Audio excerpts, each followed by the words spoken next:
مجھے حکومت کا یہ فیصلہ قبول نہیں ہے کہ چور جو ہے وہ وزیروں کو اور فیڈرل سیکرٹریوں کو بلائے۔ میں انشاءاللہ تعالی سپریم کورٹ میں جا رہا ہوں،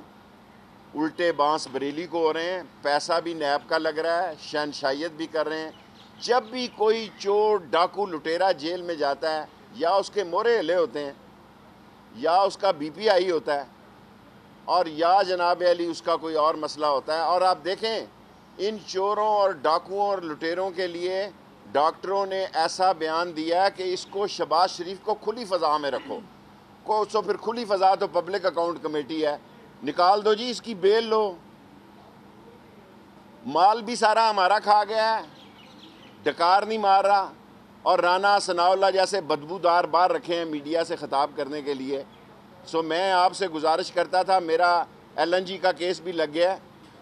وہ سپریم کورٹ میں پیش ہوا تھا،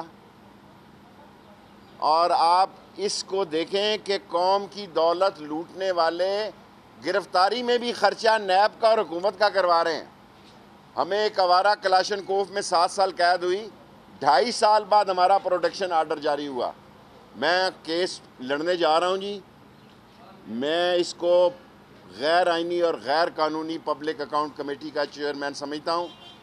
اور 61 62 کے تحت مورلی یہ آئین جو ہے، مورلی شہباز شریف اس پہ فٹ نہیں بیٹھتا۔